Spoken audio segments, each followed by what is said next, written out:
चलिए देखिए दोस्तों, मैं सभी युवा साथियों को प्रणाम करता हूं। देखिए दोस्तों, मेरा मानना है कि एनसीईआरटी से प्रश्न बनता है और मैंने खुद देखा है दोस्तों, पॉलिटी से, हिस्ट्री से, इकोनॉमी से। इकोनॉमी तो दोस्तों करंट अफेयर्स से ज़्यादा पूछता है, लेकिन हिस्ट्री और पॉलिटी और दोस्तों ये दो जो है ना बहुत महत्वपूर्ण हो जाते हैं प्रीलिम्स और मेंस के लिए दोस्तों। तो इसलिए दोस्तों मैंने सोचा है कि एनसीईआरटी के जो महत्वपूर्ण प्रश्न आने वाले हैं प्रीलिम्स में या मेंस में, उनको दोस्तों हम थोड़ा थोड़ा पढ़ लेते हैं कि मतलब ये एनसीईआरटी को कुछ जो है हम पढ़ लेते हैं सही से दोस्तों। तो मैंने क्लास 6 का आज एनसीईआरटी लिया है दोस्तों, और क्लास 6, 7, 8, 9, 10 दोस्तों ज़्यादा टाइम नहीं लगेगा, एक 2 घंटा 3 घंटा लगेगा। महत्वपूर्ण टॉपिक को हम पढ़ते हुए चलेंगे दोस्तों। इसलिए दोस्तों मैं सोच रहा हूँ कि कम से कम 12 तक एनसीईआरटी को हम पढ़ लें, और इसके बाद दोस्तों मैं कल से सोच रहा हूँ कि प्रीलिम्स का टेस्ट सीरीज लेके आऊँ दोस्तों, जो यूपीएससी में पूछा गया है दोस्तों। मैं वो टेस्ट सीरीज जो सीडीएस, एनडीए, सीडीएस, सीएपीएफ में जो पूछे गए प्रश्न है उसको लाना चाह रहा हूँ, ताकि दोस्तों वो प्रश्न जो है फिर भविष्य में रिपीटेशन होते हैं। यूपीएससी का जो पेपर बनाने वाले होते हैं दोस्तों, वो सीडीएस, सीएपीएफ का वही कराते हैं और वही बनाते हैं। तो माइंड सेट मिलता है दोस्तों, माइंड सेट मिलता है, मतलब पेपर जो है वो आने की संभावना होती है दोस्तों। चलिए देखिए दोस्तों, ये है सामाजिक विज्ञान, सामाजिक एवं राजनीतिक जीवन, क्लास 6 का है दोस्तों। और क्लास 6 का हम जो है एनसीईआरटी आज पढ़ेंगे पॉलिटिकल साइंस दोस्तों। क्लास 6 में जो महत्वपूर्ण टॉपिक होंगे दोस्तों, बस मैं वही पढ़ाऊंगा। बाकी दोस्तों हम कोई ये नहीं है कि सब जो है, बाकी दोस्तों ये नहीं है कि हम जो है सब पढ़ेंगे, बस जो महत्वपूर्ण टॉपिक है वही हम पढ़ेंगे दोस्तों। क्लास 6 के एनसीईआरटी को पढ़ने की कोशिश करते हैं दोस्तों। ये सब दोस्तों कोई मतलब नहीं है, जहाँ से मतलब है वहाँ से हम पढ़ेंगे दोस्तों। देखिए दोस्तों, पहले भारत का प्रस्तावना हर किसी को याद होना चाहिए। भारत की प्रस्तावना या इसी को बोलते हैं उद्देशिका दोस्तों। उद्देशिका में दोस्तों होता क्या है, हम भारत के लोग दोस्तों होता है दोस्तों, ये सब लोग याद रखें। जैसे होता है दोस्तों, हर एक स्टूडेंट को, हर एक विद्यार्थी को, यूपीएससी की तैयारी करने वालों को याद होना चाहिए दोस्तों, दिमाग में होना चाहिए एकदम, कि हम भारत के लोग भारत को एक संपूर्ण प्रभुत्व संपन्न, तीनों शब्द दोस्तों, ये क्रम आ जाता है, कभी कभी पूछ देता है इधर उधर करके, संपूर्ण प्रभुत्व संपन्न, समाजवादी, पंथ निरपेक्ष, लोकतंत्रात्मक गणराज्य बनाने के लिए तथा उसके समस्त नागरिकों को सामाजिक, आर्थिक और राजनीतिक न्याय, विचार, अभिव्यक्ति, विश्वास, धर्म और उपासना की स्वतंत्रता, प्रतिष्ठा और अवसर की समता प्राप्त कराने के लिए तथा उन सब में व्यक्ति की गरिमा और राष्ट्र की एकता और अखंडता सुनिश्चित करने वाली बंधुता बढ़ाने के लिए दृढ़ संकल्प होकर अपनी संविधान सभा में आज तारीख 26 नवंबर 1949 ईस्वी को एतद द्वारा इस संविधान को अंगीकृत, अधिनियमित और आत्मार्पित करते हैं दोस्तों। देखिए दोस्तों, हम इसमें कुछ चीजें बता देते हैं। हम भारत के लोग, मतलब दोस्तों जो संविधान बनाए हैं वो कौन बनाया है, हम भारत के लोगों ने बनाया है संविधान दोस्तों। भारत एक क्या है दोस्तों, संपूर्ण है, पूरी तरीके से प्रभुत्व है, कोई इस पर राजा मतलब दूसरा कोई दूसरा शासक नहीं है दोस्तों, हम लोग स्वयं शासक हैं, संपन्न है, समाजवादी, पंथ निरपेक्ष और अखंडता शब्द दोस्तों, तीनों समाजवादी, पंथ निरपेक्ष और अखंडता शब्द बाद में जोड़ा गया था दोस्तों। अखंडता शब्द ये दोस्तों, राष्ट्र की एकता और अखंडता ये बाद में जोड़ा गया दोस्तों। समाजवादी, पंथ निरपेक्ष, लोकतंत्रात्मक गणराज्य बनाने के लिए तथा उसके समस्त नागरिकों को कितने प्रकार की न्याय की बात की गई है दोस्तों प्रस्तावना में, 3 प्रकार की, सामाजिक, आर्थिक और राजनीतिक न्याय। पूछ देगा दोस्तों प्रश्न प्रीलिम्स में कि आर्थिक जो है न्याय है कि स्वतंत्रता है, तो क्या बोलेंगे दोस्तों, न्याय है। तो सामाजिक, आर्थिक, राजनीतिक न्याय 3 प्रकार की न्याय की बात करता है दोस्तों हमारा संविधान। सामाजिक न्याय करता है, आर्थिक न्याय करता है, राजनीतिक न्याय करता है दोस्तों। कितने प्रकार की स्वतंत्रता की बात की गई है हमारे संविधान में, तो 5 प्रकार की दोस्तों, विचार की स्वतंत्रता, अभिव्यक्ति की स्वतंत्रता, विश्वास की स्वतंत्रता, धर्म की स्वतंत्रता, उपासना की स्वतंत्रता, 1, 2, 3, 4, 5 प्रकार की स्वतंत्रता की बात की गई है दोस्तों हमारे प्रस्तावना में। हमारे संविधान में 5 प्रकार की स्वतंत्रता की बात की गई है, विचार, अभिव्यक्ति, विश्वास, धर्म और उपासना की स्वतंत्रता दोस्तों। प्रस्तावना में कितने प्रकार की स्वतंत्रता की बात की गई है, याद रखिए दोस्तों, 5, विचार, अभिव्यक्ति, विश्वास, धर्म और उपासना की स्वतंत्रता।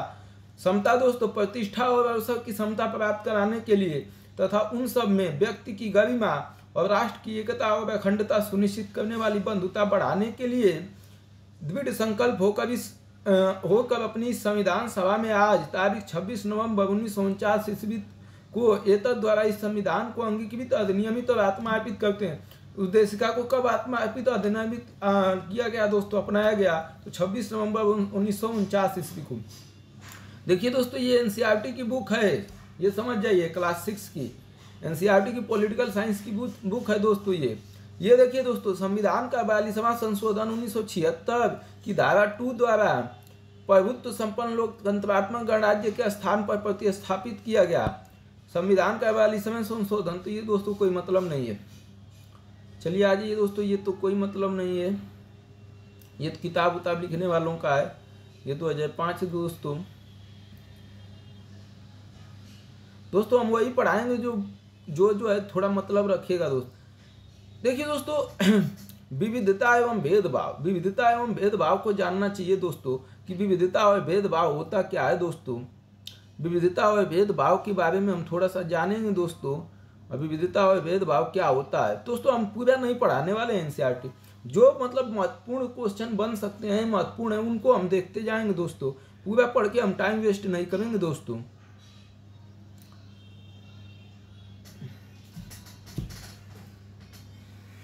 सही दिख रहा है कि नहीं दोस्तों? सही तो दिख ही रहा है। ये दोस्तों यहाँ महत्वपूर्ण नहीं है तो इसलिए हम छोड़ते जा रहे हैं, जहाँ महत्वपूर्ण लगेगा दोस्तों हम उसको पढ़ाएंगे।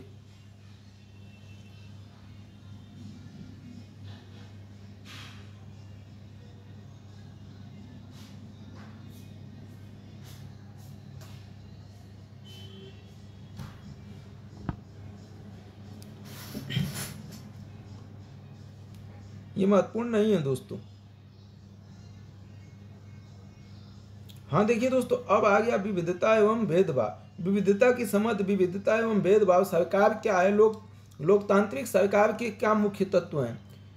स्थानीय सरकार और प्रशासन क्या है? पंचायती राज से दोस्तों प्रश्न पूछता है यूपीएससी में, प्रीलिम्स में सीधी जो है सिलेबस में दिया है दोस्तों, पंचायती राज। ठीक है दोस्तों, तो हम पंचायती राज के बारे में देखेंगे दोस्तों।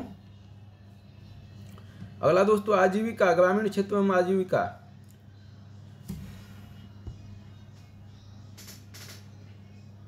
ये सब दोस्तों कोई महत्वपूर्ण नहीं। अब आइए दोस्तों विविधता, देखिए विविधता के बारे में क्या कहा है।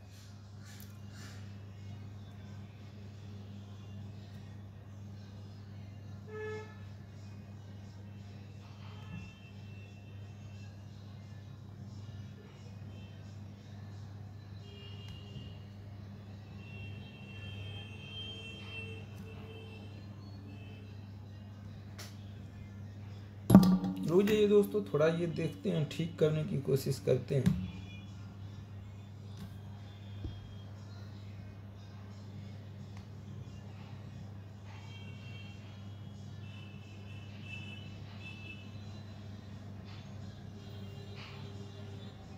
ये देखिए दोस्तों, यहां से पढ़ते हैं थोड़ा सा। अगर आप कुम्हार के घर में पैदा हो गई हैं तो आपकी जाति कुम्हार की होती है और आप बस वही बन सकती हैं। मतलब आज कुम्हार दोस्तों जो बर्तन वर्तन बनाते हैं उनकी बात कर रहा है। तो अगर कह रहा है कि आप कुम्हार के घर पैदा हो गए हैं, कुम्हार के घर पैदा हो गए हैं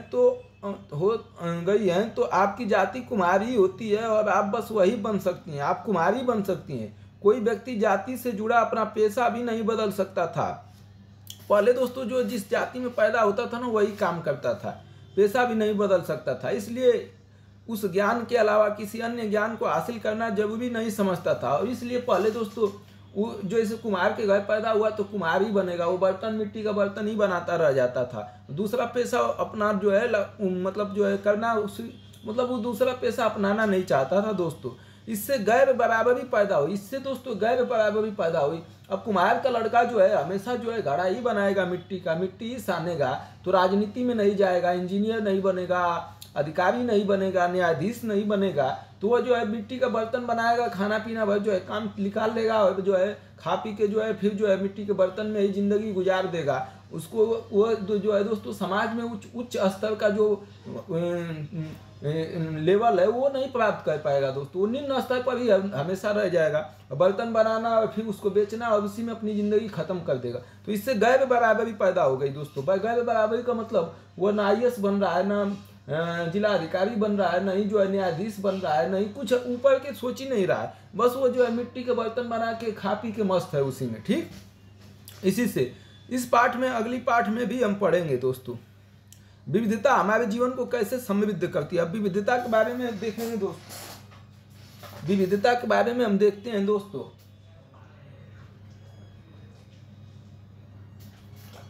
देखिए दोस्तों, इस एनसीईआरटी को पढ़ाने का मतलब ये है ना कि 2-3 घंटे में दोस्तों हम एनसीईआरटी खत्म करेंगे 6 का। और दोस्तों जो मेन पॉइंट है बस वही पढ़ेंगे, फालतू का चीजें नहीं पढ़ेंगे। विविधता हमारे जीवन को कैसे समृद्ध करती है दोस्तों। अगर प्रश्न आ गया मेंस में अगर आ गया कि विविधता जो है हमारे लिए क्यों महत्वपूर्ण है, विविधता हमारे जीवन को कैसे समृद्ध करती है, प्रश्न आता भी है दोस्तों, मैं दिखा दूंगा। तो इसलिए दोस्तों इसको हमें जानने के लिए, लिखने के लिए दोस्तों हमें जो है यहाँ पढ़ना पड़ेगा दोस्तों विविधता के बारे में।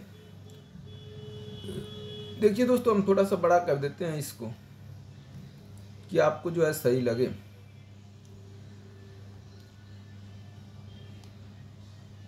चलिए देखिए दोस्तों, विविधता हमारे जीवन को कैसे समृद्ध करती है। जैसे समीर एक और समीर 2 दोस्त बन बैठे, मतलब समीर 1 है और एक समीर 2 दोस्त बने, मतलब एक समीर 1 है और एक समीर 2 है, दोनों दोस्त बन गए। ठीक वैसे ही आपकी भी सहेलियां होंगी जो आपसे बहुत अलग होंगी, आपके भी दोस्त मित्र होंगे दोस्तों जो आपसे बहुत अलग होंगे, आपकी सहेलियां जो हैं बहुत अलग होंगी। जैसे शहर में आएंगे दोस्तों ना, तो यहाँ आपको अलग अलग लोग दिखेंगे। गांव में तो सब एक ही, मतलब गांव के ही रहते हैं, तो ज़्यादा विभिन्नता नहीं दिखेंगी। आपने शायद उनके घर में तरह तरह का खाना खाया होगा, उनके साथ अलग अलग त्यौहार मनाए होंगे, उनके कपड़े पहन कर देखे होंगे और थोड़ी बहुत उनकी भाषा भी सीखी होगी दोस्तों। ठीक ऐसा किए होंगे आप। कहानी बनाना भी पसंद होगा और एक अच्छा कहानी पढ़ने में हमेशा खुशी मिलती है। ये दोस्तों ये नीचे जाएगा थोड़ा सा, 1 मिनट दोस्तों, टेंशन मत लीजिए दोस्तों, हम जो है ठीक से पढ़ाएंगे जिससे यूपीएससी को तोड़ा जा सके। आपको शायद तरह तरह के जानवरों, रानियों, साहसिक घटनाओं या भूतों की कहानियां पसंद होंगी। संभव है कि आपको खुद कहानी बनाना भी पसंद होगा। एक अच्छी कहानी पढ़ने से हमेशा खुशी मिलती है, उसको पढ़कर और ज़्यादा कहानियाँ बनाने के लिए नए नए विचार मिलते हैं। जो लोग कहानियाँ लिखते हैं वे विभिन्न स्रोतों, किताबों, वास्तविक जीवन और कल्पनाओं से प्रेरणा लेते हैं दोस्तों। कुछ लोग जंगल के जानवरों के नज़दीक रहे और उन्हें जानवर की दोस्ती व लड़ाई के बारे में कहानियाँ लिखी। कुछ अन्य लोग राजा रानियों के वृत्तांत पढ़कर कहानियाँ लिखे हैं दोस्तों।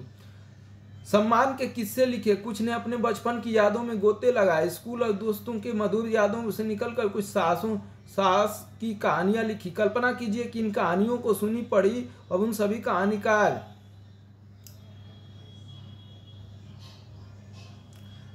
या कहानी सुनाने वालों को ऐसी जगह पर रहना पड़े जहां लोग केवल एक ही रंग के कपड़े पहनते हों। जो कहानी लिखे हैं दोस्तों, जो कविताएं लिखे हैं, उनको अगर एक ही जगह पर रहना पड़ा हो तो क्या वह लाल एवं सफ़ेद एवं एक तरह का खाना खाते हों, शायद आलू समान रूप से केवल 2 पशु पक्षियों को पालते हैं, उदाहरण के लिए हिरन और कौवा, और केवल सांप सीढ़ी का ही खेल अपना मनोरंजन करते हैं, ऐसी जगह पर रहकर वे कैसी कहानियाँ लिख पाते दोस्तों। सीमित कहानियाँ लिख पाते, सीमित वस्तुओं का। तो इसलिए दोस्तों जब कहानियाँ आप पढ़ते होंगे तो वहाँ आपको बहुत देशों का वर्णन मिला होगा, बहुत प्रकार के जानवरों का वर्णन मिला होगा। अब उनको आप कह रहे हैं कि सबको एक जगह ला दीजिए, अब उनको कुछ ही चीज़ें दे दीजिए, जैसे खाने के लिए बस आलू दे दीजिए, 2 प्रकार के जंतु पालने के लिए दिए, तो वो कहानियाँ दोस्तों नहीं, मनोरंजन टाइप का नहीं लिख पाएंगे। इसीलिए दोस्तों हमारे भारत में विविधता की जरूरत है। विविधता है दोस्तों, तभी हम जो है नागालैंड में घूमते हैं, मेघालय में घूमने जाते हैं, जम्मू कश्मीर में घूमने जाते हैं, वहाँ पहनावा देखते हैं, वहाँ लोगों की रहन सहन को देखते हैं, वहाँ की शिक्षा देखते हैं और उससे हम सीखते हैं दोस्तों और कुछ सिखाते हैं। लेकिन हमारी आज की सरकार दोस्तों इस विविधता को ही खत्म करने पर तुली हुई है। तो विविधता बहुत जरूरी है दोस्तों हमारे भारत में। भाई हम दूसरे देश में क्यों जाए पर्यटन के लिए, हमारे देश में ही इतनी विविधता है और उसको बनाए रखा जाए तो उसी को हम देख के जो है अपने घर का पैसा भी बचा लेंगे दोस्तों। वही चीज़ें हम दूसरे देश में जाते हैं देखने। भारत में विविधता दोस्तों, भारत विविधताओं का देश है। यहाँ से दोस्तों आप लिख सकते हैं मेंस में आंसर राइटिंग, भारत विविधताओं का देश है। हम विभिन्न भाषाएं बोलते हैं, विभिन्न प्रकार का खाना खाते हैं, अलग अलग त्यौहार मनाते हैं और भिन्न भिन्न धर्मों का पालन करते हैं। लेकिन गहराई से सोचे तो वास्तव में हम एक ही तरह, गहराई से सोचने पर वास्तव में हम एक ही तरह तरह की चीज़ें करते हैं, केवल हमारे करने के तरीके अलग अलग हैं दोस्तों। ये कई तरह की हम चीज़ें करते हैं, केवल हमारे करने के अलग अलग तरीके हैं। हम विविधता को कैसे समझे, विविधता क्या है दोस्तों, हम कैसे समझे दोस्तों। यूपीएससी में 7 क्लास 6 है यही वाला प्रश्न, समानता और विविधता दोस्तों। समानता किसे कहते हैं, प्रश्न प्रीलिम्स में पूछा है दोस्तों। विविधता को कैसे समझे, करीब 200 वर्ष पहले जब रेल, हवाई जहाज, बस और कार हमारे जीवन का हिस्सा नहीं थी, तब भी लोग सरकार के नहीं, संसार के एक भाग से दूसरे भाग की यात्रा करते थे। वे पानी के जहाज में घोड़ों के ऊँट पर बैठकर जाते या पैदल चलकर जाते। अक्सर ये यात्राएं खेती और बसने के लिए नई जमीन की तलाश में या फिर व्यापार के लिए की जाती थी। तो चूंकि यात्रा में बहुत सारा समय लगता था, इसलिए लोग नई नई जगहों पर अक्सर काफ़ी लंबे समय तक ठहर जाते थे। इसलिए इसके अलावा सूखे और अकाल के कारण भी कई बार लोग अपना घर बार छोड़ देते थे। उन्हें जब पेट भर खाना तक नहीं मिलता था तो वे नई जगह जाकर बस जाते थे। कुछ लोग काम की तलाश में और कुछ युद्ध के कारण घर छोड़ देते थे दोस्तों। लोग जब नई जगह बसना शुरू करते थे तो उनके रहन सहन में थोड़ा बदलाव आ जाता था। कुछ चीज़ें वे नई जगहों को अपना लेते थे और कुछ चीज़ों वे पुराने ढाबे पर भी चलते रहते थे। नई जगह जाने पर दोस्तों आपको 2 चीज़ें करनी पड़ेगी, या तो वहाँ की कुछ चीज़ें आपको अपनानी ही पड़ेगी नई चीज़ें, और कुछ आप जो परंपरा में करते हैं वो अपना परंपरा जारी रखेंगे, अपना नहीं बदलेंगे। इस तरह उनकी भाषा, भोजन, संगीत, धर्म आदि में नए और पुराने का मिश्रण हो जाता है दोस्तों, होता रहता है। उनकी संस्कृति और नई जगह की संस्कृति में आदान प्रदान होता है और धीरे धीरे एक मिश्रित या मिली जुली संस्कृति दोस्तों मिल जाती है। वहाँ जो है उसकी संस्कृति अगले वाला जो पहले से था और आप गए तो वहाँ मिली जुली संस्कृति बनने लगी थी। अब अलग अलग क्षेत्रों का इतिहास देखें तो हमें पता चलेगा कि किस तरह विभिन्न सांस्कृतिक प्रभावों ने वहाँ के जीवन और संस्कृति को आकार देने में योगदान किया। इस तरह से कई क्षेत्र अपने विशिष्ट इतिहास के कारण विविधता संपन्न हो जाते हैं दोस्तों, विविधता संपन्न हो जाते हैं। ठीक है, ठीक इसी प्रकार लोग अलग अलग तरह की भौगोलिक स्थितियों में किस प्रकार सामंजस्य बैठाते हैं उसमें भी विविधता उत्पन्न होती है। उदाहरण के लिए समुद्र के पास रहने में और पहाड़ी इलाके में रहने में बड़ा फर्क है। न केवल वहाँ के लोगों के कपड़ों और खान पान की आदतों में फर्क होता है, बल्कि जिस तरह का भोजन वे करते हैं वे भी अलग अलग होते हैं। शहरों में अक्सर लोग यह भूल जाते हैं कि उनका जीवन उनके भौतिक वातावरण से किस तरह गहराई से जुड़ा हुआ है। ऐसा इसलिए है कि शहरों में लोग भी ही अपनी सब्जियां अनाज उगाते हैं, वे इन चीज़ों के लिए बाजार पर भी निर्भर रहते हैं। दोस्तों ये शहर के लोग बाजार पर निर्भर हैं, मतलब जो खेती बाड़ी करते हैं। आइए भारत के 2 भागों लद्दाख और केरल के उदाहरण के जरिए यह समझने की कोशिश करें कि किसी क्षेत्र की विविधता पर उसके ऐतिहासिक और भौगोलिक कारकों का क्या असर पड़ता है दोस्तों। एटलस ने देख लीजिए दोस्तों, ये देखिए दोस्तों, ये लद्दाख है दोस्तों, ये लद्दाख है, देख लीजिए लद्दाख है दोस्तों। ठीक है दोस्तों, ये लद्दाख है। लद्दाख ऊंचे पहाड़ों वाला रेगिस्तान इलाका है दोस्तों, ऊंचे पहाड़ वाला रेगिस्तान इलाका है लद्दाख जम्मू और कश्मीर के पूर्व में पहाड़ियों में बसा एक रेगिस्तान इलाका है दोस्तों। कैसा इलाका है लद्दाख? रेगिस्तान। कहाँ बसा है? जम्मू कश्मीर के पूर्व पहाड़ियों में, पूरब में बसा है दोस्तों। याद रखिएगा दोस्तों, कभी परीक्षा में आ सकता है।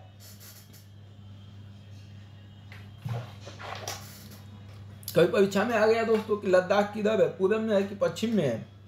तो ये सब चीजें दोस्तों छोटी छोटी याद रखिए, एनसीईआरटी कहीं से क्वेश्चन बनाती है।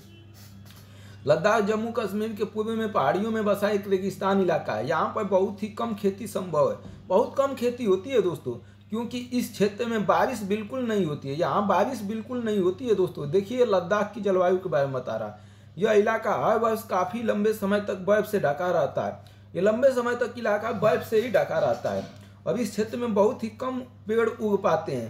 पीने के पानी के लिए लोग गर्मी के महीनों में पिघलने वाली बर्फ पर निर्भर हैं। अगर पानी इनको पीना होता है लोगों को तो वो गर्मी में जो बर्फ पिघलता है उस पर निर्भर होते हैं। यहाँ के लोग एक खास किस्म की बकरी पालते हैं जिससे पश्मीना ऊन मिलता है। दोस्तों ये पश्मीना ऊन के बारे में यूपीएससी ने पूछ दिया है, 2 बार पूछा है दोस्तों। ये पश्मीना ऊन कहाँ का है दोस्तों? तो जम्मू कश्मीर का, लद्दाख का है। इसको 2 बार पूछा गया है दोस्तों, समझ जाइए। यहाँ से क्वेश्चन बना दिया यूपीएससी ने। यहाँ के प्रीलिम्स की बात कर रहा हूँ दोस्तों। यहाँ के लोग एक खास किस्म के बकरी पालते हैं जिसमें पश्मीना ऊन मिलता है। यह ऊन कीमती है, इसलिए पश्मीना शाल बड़ी महंगी होती है और लद्दाख के लोग बड़ी सावधानी से इस ऊन को इकट्ठा करके कश्मीर के व्यापारियों को बेच देते हैं। मुख्यतः कश्मीर में ही पश्मीना सालें बुनी जाती है। कहाँ? कश्मीर में। यहाँ के लोग दूध से बने पदार्थ जैसे मक्खन, चीज, खास तरह का छेना एवं मांस खाते हैं। हर एक परिवार के पास कुछ गाय, बकरी और याक होती हैं। रेगिस्तान होने का यह मतलब नहीं है कि व्यापारी यहाँ आने के लिए आकर्षित नहीं होते हैं। यहाँ व्यापारी भी आते हैं दोस्तों। लद्दाख तो व्यापार के लिए एक अच्छा रास्ता माना गया है, क्योंकि यहाँ नई घाटियाँ हैं जिनसे गुजरकर मध्य एशिया के काफिले इस इलाके में पहुँचते थे। मध्य एशिया से लोग इस तरीके से आते थे, जिसे आज तिब्बत कहते हैं दोस्तों। तिब्बत से होते हुए आते थे। ये काफिले अपने साथ मसाले, कच्चा रेशम, दरिया आदि लेकर चलते थे। लद्दाख के रास्ते ही बौद्ध धर्म तिब्बत पहुंचा। बौद्ध धर्म तिब्बत कैसे पहुंचा दोस्तों? लद्दाख के रास्ते से। लद्दाख को छोटा तिब्बत भी माना जाता है दोस्तों, छोटा तिब्बत भी कहते हैं।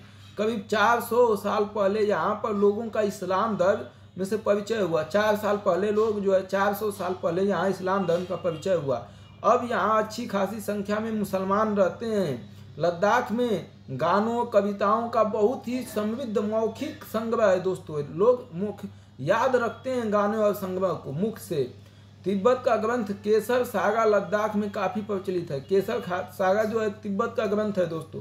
ये जो है लद्दाख में काफ़ी प्रचलित है। उसके स्थानीय रूप से मुसलमान और बौद्ध दोनों ही लोग गाते हैं और उस पर नाटक लिखते हैं दोस्तों। यहाँ इसका मतलब मुसलमान और बौद्ध लोग होंगे। ठीक है दोस्तों, अगला देखते हैं कहानी।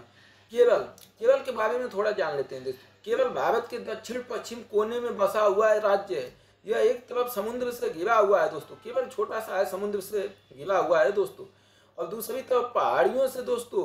इन पहाड़ियों पर विविध प्रकार के मसाले जैसे काली मिर्च, लौंग। दोस्तों अब याद रखिए, यहाँ से प्रश्न बनता है केरल में क्या क्या पाया जाता है दोस्तों। प्रश्न बनाया था यूपीएससी प्रीलिम्स से ले। तो यहाँ केरल में दोस्तों काली मिर्च होता है, लौंग होता है, इलायची आदि उगाए जाते हैं। इन मसालों के कारण यह क्षेत्र व्यापारियों के लिए बहुत ही आकर्षण बना है। सबसे पहले अरबी एवं यहूदी व्यापारी केरल आए थे। कौन? सबसे पहले केरल कौन आए दोस्तों? अरबी आए और यहूदी व्यापारी आए। यहूदी भी आए दोस्तों, यहूदी। ऐसा माना जाता है कि ईसा मसीह के धर्मदूत संत थॉमस लगभग 2000 साल पहले यहाँ आए थे। ईसा मसीह के जो धर्मदूत थे संत थॉमस, वह भी आए थे। भारत में ईसाई धर्म लाने का श्रेय उन्हीं को दिया जाता है। किनको दोस्तों? संत थॉमस को दोस्तों, यह भी याद रखिएगा। अरब से कई व्यापारी यहाँ आकर बस गए। इब्न बतूता ने जो करीब 700 साल पहले यहाँ आए। इब्न बतूता कब आए दोस्तों? 700 साल पहले आए इब्न बतूता। अरब के कई व्यापारी यहाँ आकर बस गए। इब्न बतूता केरल में आ रहा है दोस्तों, 700 वर्ष पहले यहाँ आए। अपने यात्रा वृत्तांत में मुसलमानों के जीवन का विवरण देते हुए लिखा है कि मुसलमान समुदाय की यहाँ बड़ी इज्जत थी दोस्तों। कौन बोल रहा है? Ibn Battuta. Vasco D gamma पानी के जहाज से यहाँ पहुंचे तो पुर्तगालियों ने यूरोप से भारत तक समुद्री रास्ता जाना। वास्को डी गामा दोस्तों कहाँ पहुंचा? केरल। तो वहाँ जो है पानी के जहाज से यहाँ पहुंचे तो पुर्तगालियों ने यूरोप से भारत तक का समुद्री रास्ता जाना दोस्तों। वास्को डी गामा जो है भारत से यूरोप तक का रास्ता बताया या जाने।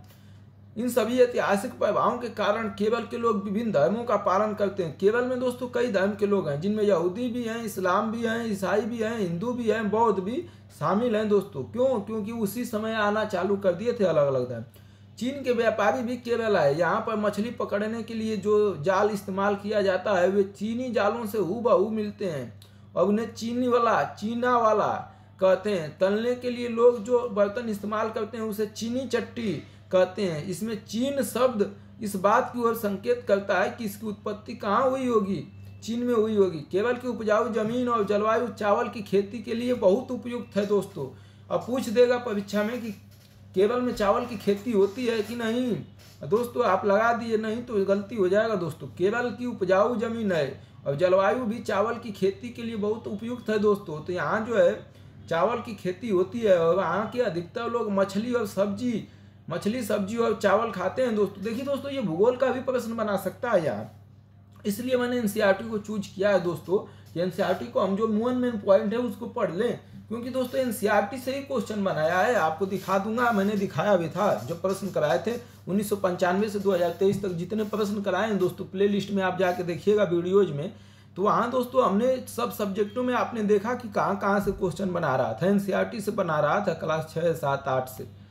अब दोस्तों जहाँ केरल और लद्दाख की भौगोलिक स्थितियाँ एक दूसरे से बिल्कुल अलग हैं। भौगोलिक स्थिति क्या है दोस्तों, एक दूसरे से बिल्कुल अलग है। वहीं हम यह भी देखते हैं कि दोनों क्षेत्रों के इतिहास में एक ही प्रकार के सांस्कृतिक प्रभाव है। दोनों ही क्षेत्रों को चीन और अरब से आने वाले व्यापारियों ने प्रभावित किया है। जहाँ केरल की भौगोलिक स्थिति ने मसालों की खेती संभव बनाई है। केरल में क्या हो रहा है दोस्तों, मसालों की खेती। वहीं लद्दाख की विशेष भौगोलिक स्थिति और ऊन के व्यापारियों को अपनी ओर खींची रही है। इस तरह पता चलता है कि किसी भी क्षेत्र के सांस्कृतिक जीवन का इसके इतिहास और भूगोल से पाए गहरा संबंध है दोस्तों। यह महत्वपूर्ण लाइन है परीक्षा में, मेंस में लिखने के लिए, कि किसी भी क्षेत्र के सांस्कृतिक जीवन का जो उसके इतिहास और भूगोल से पाया गहरा संबंध है। मतलब सांस्कृतिक जीवन जो जीते हैं हम लोग, उसका इतिहास से भी जुड़ा हुआ है और भूगोल से भी जुड़ा हुआ है। भूगोल का मतलब वहाँ की जलवायु, वहाँ का रहन सहन, वहाँ के पेड़ पौधे। ठीक है दोस्तों, विविध संस्कृतियों का प्रभाव केवल बीते हुए कल की बात नहीं है। हमारे वर्तमान जीवन का आधार ही काम के लिए एक जगह से दूसरे जगह जाना है। हर एक कदम के साथ हमारी सांस्कृतिक रीति रिवाज और जीने का तरीका धीरे धीरे उस नए क्षेत्र का हिस्सा बन जाता है जहाँ हम पहुँचते हैं। ठीक इसी तरह अपने पड़ोस में हम अलग अलग समुदाय के लोगों के साथ रहते हैं। रोजमर्रा के जीवन में हम मिलजुल कर काम करते हैं और एक दूसरे के रीति रिवाज और परंपराओं में घुल मिल जाते हैं। विविधता में एकता दोस्तों, ये देखिए, यह भी मस्त है। भारत की विविधता या अनेकता को उनकी ताकत का स्रोत माना जाता है। हमारी जो विविधता है दोस्तों, वही हमारी ताकत है। अगर हमारी विविधता खत्म होगी तो हमारी ताकत खत्म हो जाएगी दोस्तों। जब अंग्रेजों का भारत पर राज था तो विभिन्न धर्म, भाषा और क्षेत्र की महिलाएं और पुरुषों ने अंग्रेजों के खिलाफ मिलकर लड़ाई लड़ी थी। भारत के स्वतंत्रता संग्राम में अलग अलग परिवेश के लोग शामिल थे जिन्होंने एकजुट होकर आंदोलन किया दोस्तों। इकट्ठे जेल गए और अंग्रेजों का अलग अलग तरीकों से विरोध किया। अंग्रेजों ने सोचा था कि वे भारत के लोगों में फूट डाल सकते हैं क्योंकि उनमें काफ़ी विविधताएं हैं। हमारे में काफ़ी विविधता है दोस्तों भारत में, और इस तरह उनका राज चलता रहेगा। मगर लोगों ने दिखला दिया कि वे एक दूसरे से चाहे कितने भी भिन्न हों, हम भारतीय एक दूसरे से कितने भी भिन्न हों, लेकिन अंग्रेजों के खिलाफ लड़ी जाने वाली लड़ाई में हम सब एक थे दोस्तों। लेकिन आज हमारे देश में कुछ दोस्तों अंग्रेज हैं जो हमारे बीच जो है फूट डालकर राजनीतिक राज करना चाहते हैं। तो अंग्रेज दोस्तों आज भी हमारे देश में हैं जो हमको हिंदू मुस्लिम मंदिर मस्जिद के लिए लड़ा रहे हैं। उनको समझना होगा दोस्तों हमें। दिन दिन खून के हमारे प्यासे न भूल जाना, खुशियों में हमारी पर आंसू बहा के जाना। सैयद ने हमारे चुन चुन के फूल तोड़े, ये सब छोड़िए दोस्तों। हिंदू और मुस्लिम कुछ जेल, ये सब ये कविता है दोस्तों। आगे दोस्तों, यह गीत अमृतसर में हुए जलियांवाला बाग हत्याकांड के बाद गाया गया था। इस हत्याकांड में एक ब्रिटिश जनरल ने उन शांतिप्रिय निहत्थे लोगों को ऊपर खुलेआम गोलियां चलवा दी थी जो बाग में इकट्ठे होकर सभा कर रहे थे। महिला, पुरुष, हिंदू, मुसलमान एवं सिख, कितने सारे लोग थे जो अंग्रेजों की पक्षपातपूर्ण नीति का विरोध करने के लिए जमा हुए थे। उनमें से बहुत लोगों की जान गई और उससे भी ज़्यादा लोग घायल हुए। यह गीत उन्हीं शहीदों के गाया गया। स्वतंत्रता संग्राम के दौरान उभरे गीत और चिन्ह विभिन्नताओं के प्रति हमारा विश्वास बनाए रखते हैं। क्या आप भारतीय झंडे की कहानी जानते हैं? स्वतंत्रता संग्राम के दौरान ही भारत के झंडे की परिकल्पना की गई थी। इस झंडे को सारे भारत के लोगों ने अंग्रेजों के खिलाफ इस्तेमाल किया था। जवाहरलाल नेहरू ने अपनी किताब भारत की खोज, देखिए दोस्तों, अब कोई प्रश्न पूछ सकता है भारत की खोज किसने लिखी है? तो पंडित जवाहरलाल नेहरू ने। डिस्कवरी ऑफ इंडिया किसने लिखा? पंडित जवाहरलाल नेहरू ने लिखा है दोस्तों। भारतीय एकता कोई बाहर से थोपी हुई चीज नहीं है दोस्तों कि हम भारत में एकता है तो हम लोगों ने बाहर से थोपी हुई चीज नहीं है। कानून नहीं थोपता है कि हम एकता बने रहें। भारतीय एकता दोस्तों बाहर से थोपी हुई चीज नहीं है, बल्कि यह बहुत ही गहरी है जिसके अंदर अलग अलग तरह के विश्वास मतलब दोस्तों हम लोग बहुत अपना अलग अलग विश्वास हमारा है। किसी के किसी धर्म में विश्वास है, किसी जाति में किसी भगवान है। प्रथाओं हम अलग अलग प्रथा दोस्तों निभाते हैं। कोई अलग तरीके से पूजा कर रहा है, कोई अलग वस्त्र पहन रहा है, कोई स्वीकार करने की भावना भारत में है दोस्तों। हम लोग सबको स्वीकार करते हैं। भाई तुम मुसलमान हो टोपी लगा लो, हम हिंदू हैं, चलो हम जो है लाल भगवा लगा लेते हैं दोस्तों। लेकिन आजकल हमारे देश में कुछ अंग्रेज जो है ये जो है इसको समाप्त करने या हिंदू मुस्लिम करा के हमारे देश को बांटना चाहते हैं। इनसे निपटना है हमको, आपको, सबको। स्वीकार करने की भावना, इससे विविधता को पहचानना और प्रोत्साहन किया जाता है। इससे दोस्तों हमारी जो विविधता है ये हमारी पहचान और प्रोत्साहित होती है। यह नेहरू ही थे जिन्होंने भारत की विविधता का वर्णन करते हुए अनेकता में एकता का विचार दिया। अनेकता में एकता का विचार किसने दिया था दोस्तों? पंडित जवाहरलाल नेहरू ने। कभी अभी प्रश्न बन सकता है दोस्तों कि अनेकता में एकता का विचार किया था, ऑप्शन दे देगा मिलान करने के लिए। रविंद्रनाथ टैगोर द्वारा रचित हमारा राष्ट्रगान भी भारतीय एकता का ही एक अभिव्यक्ति है दोस्तों। राष्ट्रगान क्या अभिव्यक्त करता है दोस्तों? कभी प्रश्न पूछ दिया तो क्या बोलेंगे? राष्ट्र की एकता को अभिव्यक्त करता है दोस्तों। राष्ट्रगान किस तरह से एकता का वर्णन करता है, इसको अपने शब्दों में लिखिए दोस्तों। तो ये थी कहानी दोस्तों पहले पाठ की। पहले पाठ की यही कहानी थी दोस्तों। अब विविधता एवं भेदभाव दोस्तों थोड़ा सा देख लेते हैं। विविधता और भेदभाव दोस्तों, इसमें कुछ मूल पॉइंट हम देखेंगे। एक मिनट दोस्तों, विविधता और भेदभाव का कुछ मूल पॉइंट देख लेते हैं। अब इसको कहानी को खत्म करते हैं। यहीं से देखना पड़ेगा दोस्तों, शुरू से ही देखना पड़ेगा दूसरा चैप्टर। आइए दोस्तों देख लेते हैं शुरू से। हम क्या हैं और हम कैसे हैं यह कई चीज़ों पर निर्भर करता है। हम कैसे रहते हैं, कौन सी भाषा बोलते हैं, क्या खाते हैं, क्या पहनते हैं, कौन से खेल खेलते हैं, कौन से उत्सव मनाते हैं, इन सब पर हमारे रहने की जगह के भूगोल और इतिहास का असर पड़ता है दोस्तों। भूगोल मतलब पृथ्वी की बनावट, इतिहास मतलब इतिहास में जो चीज़ें घटी उस घटना का प्रभाव पड़ता है दोस्तों। अब जैसे आपके तो ये दोनों चीज़ों का प्रभाव, अगर आप संक्षेप में निम्नलिखित बिंदुओं पर ध्यान दें तो यह अंदाजा लगाया जाएगा कि आप कितनी विविधताओं वाले देश हैं। संसार में 8 मुख्य धर्म हैं दोस्तों। भारत में उन 8 धर्मों के अनुयायी मानने वाले रहते हैं। संसार में 8 धर्म है और भारत में 8 धर्म मानने वाले मुख्य रूप से अनुयायी रहते हैं। यहाँ 1600 से ज़्यादा भाषाएं बोली जाती हैं। कितनी भाषा बोली जाती है भारत में दोस्तों? 1600 से ज़्यादा। जो लोगों की मातृभाषाएं हैं, कौन सी है मातृभाषाएं? जैसे यूपी का मातृभाषा क्या है दोस्तों? भोजपुरी। यहाँ 100 से भी ज़्यादा तरह के नृत्य किए जाते हैं। 100 से भी ज़्यादा जो है नाच जिसको नाचने का तरीका है हमारे यहाँ। यह विविधता हमेशा खुश होने का कारण नहीं बनती है दोस्तों।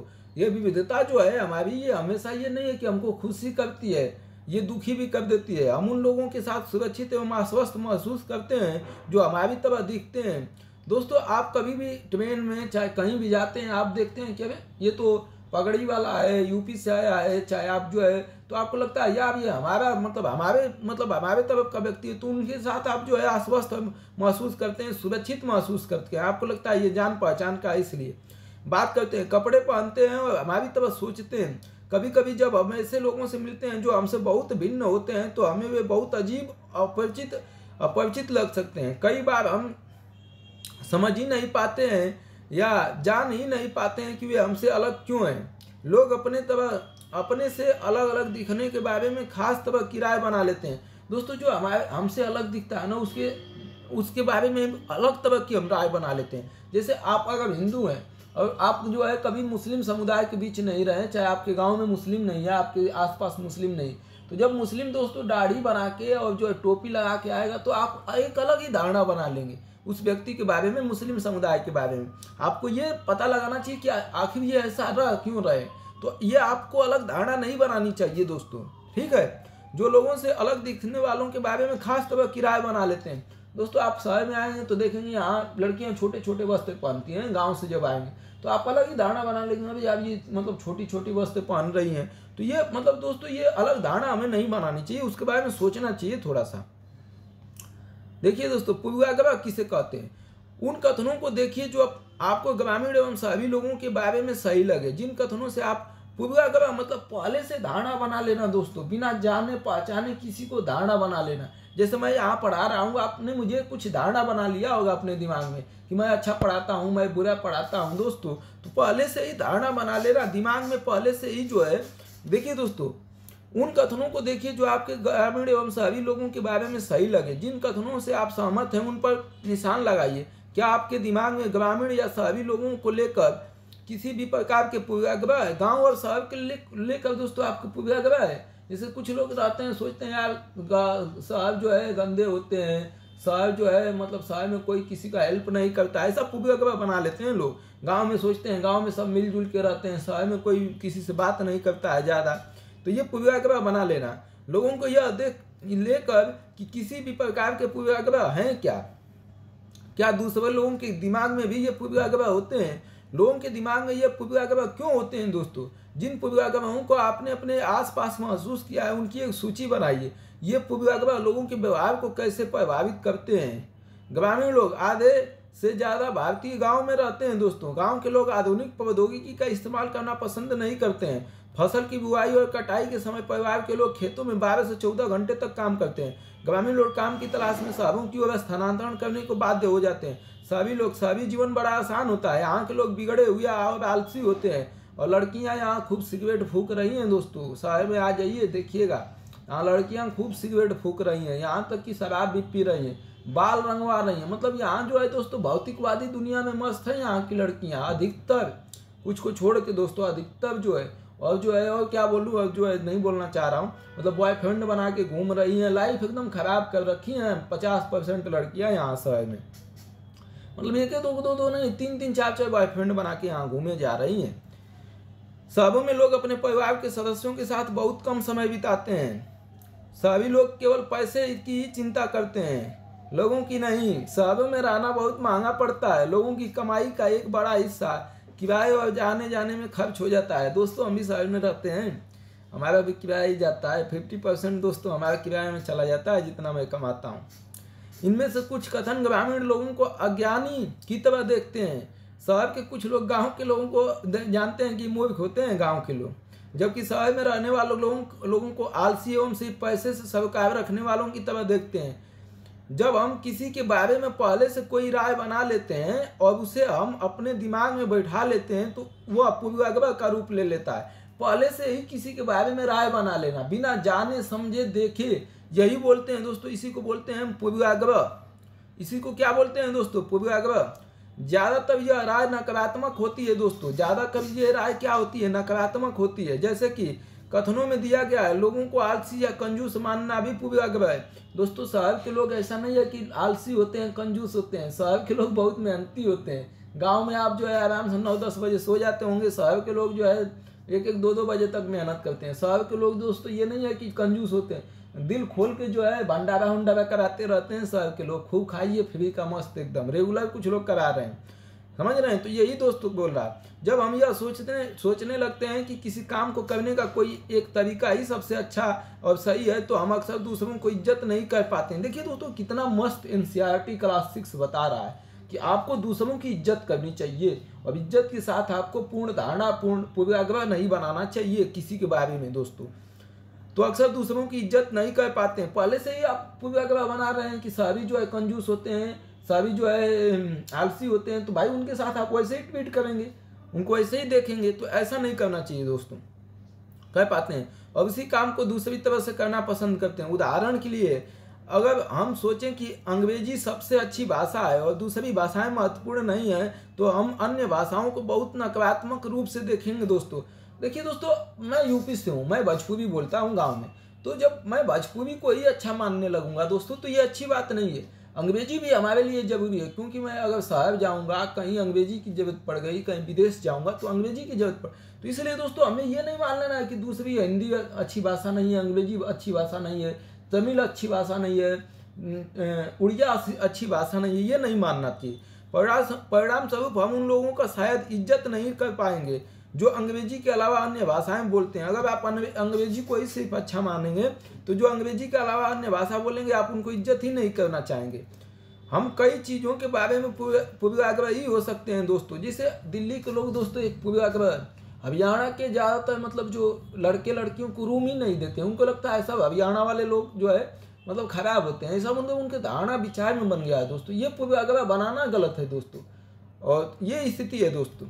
लोगों के धार्मिक विश्वास, उनकी चमड़ी का रंग, जिस क्षेत्र में से वे आते हैं, जिस तरह से वे बोलते हैं, कैसे कपड़े वे पहनते हैं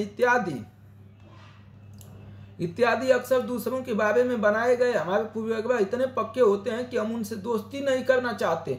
पूर्वाग्रह हम इतना बना लेते हैं कि हम उनसे दोस्ती ही नहीं करना चाहते, उनसे बोलना तक नहीं चाहते, उनके आसपास टिकना तक नहीं चाहते हैं। जैसे मैंने अभी उदाहरण दिया कि हरियाणा के लड़के लड़कियों को ज़्यादातर लोग रूम नहीं देते हैं। उनको लगता है ये झगड़ा कर देगा, इससे वो इसे गाली गलौज करेगा, इसे रूम ही नहीं देना चाहते हैं। पहले से पूर्वाग्रह बना है। भाई हरियाणा के सब लोग थोड़े ना हैं, सब युवा छात्र ऐसे थोड़े ना हैं।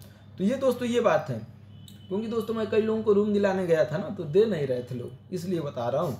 हम उनकी दोस्ती नहीं करना चाहते हैं। इसी वजह से कई बार हमारा व्यवहार ऐसा होता है कि हम उन्हें दुखी पहुंचा देते हैं। और हमारा दोस्तों ये जो व्यवहार है कि हरियाणा के लोग जो है ऐसे होते हैं वैसे होते हैं, रूम नहीं देंगे, तो ये उनको दुख पहुंचा देता है। दोस्तों आप पहले से किसी को पूर्ण धारणा मत बनाया कीजिए किसी के बारे में।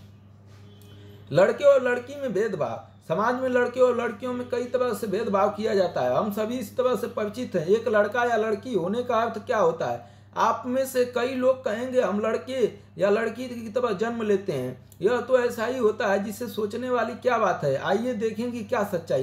देखिए दोस्तों, आजकल जो है लड़के अगर पैदा हो गया किसी का तो सब लोग खुश होते हैं। वो चाहे धनी घर का हो, अमीर घर का हो, पढ़ा लिखा हो, अनपढ़ हो, किसी की बात कर रहा हूँ दोस्तों। कुछ लोग हैं जो लड़कियों पर खुश होते हैं, जिनकी लड़कियां लड़के नहीं हो रहे हैं वो खुश होंगे, लेकिन अधिकतर लोग चाहते हैं कि हमारा लड़का ही हो जाए। 99% लोग। दोस्तों अब ये लड़कियां जो होती हैं ना, तो लड़कियां अब जो दोस्तों लड़कियां हो जाती हैं, तो अधिकतर लोग क्यों चाह रहे हैं कि लड़के ही हों? ये बात है दोस्तों, सोचने वाली बात है। आइए देखें कि क्या सच्चाई है दोस्तों। सच्चाई क्या है? एक मिनट दोस्तों,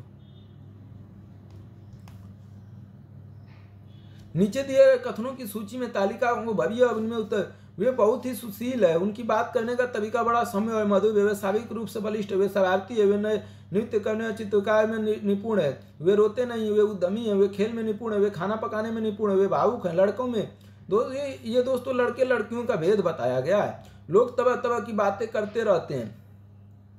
मैं लंगड़ाता हूँ, मेरी बोली लड़खड़ाती है, इसके अलावा और भी बहुत कुछ। कभी मैं उदास हो जाता हूँ तो कभी दुखी। लोग मेरा मजाक उड़ाते हैं। यह नई बात नहीं है, अगर तुम मेरी जगह होते तो क्या करते? देखिए दोस्तों, आपको जिंदगी में किसी का मजाक उड़ाना नहीं चाहिए। कोई जो है काला है, छोटा है, दोस्तों ये प्रकृति ने बनाई है, प्रकृति की देन है दोस्तों। अगर सभी व्यक्ति को एक लंबाई की बना दे, एक तरह एक रंग का बना दे, तो फिर किसी को कोई पहचान नहीं पाएगा। तो पहचानने के लिए दोस्तों प्रकृति ने भेदभाव किए कि हर व्यक्ति एक दूसरे व्यक्ति से थोड़ा अलग दिखे।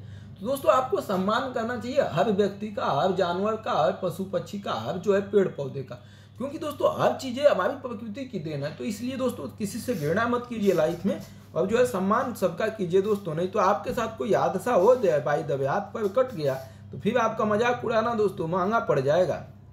क्या उसकी दिमाग सही है?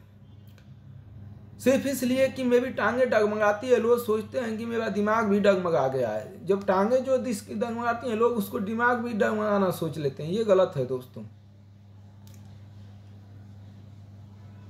अगर हम इस कथन को लें कि वे रोते नहीं हैं, तो आप देखेंगे कि गुण आमतौर पर लड़कों या पुरुषों के लिए जोड़ा जाता है। ये बोला जाता है दोस्तों कि लड़के रोते नहीं है, लेकिन लड़के भी दोस्तों रोते हैं, बहुत रोते हैं।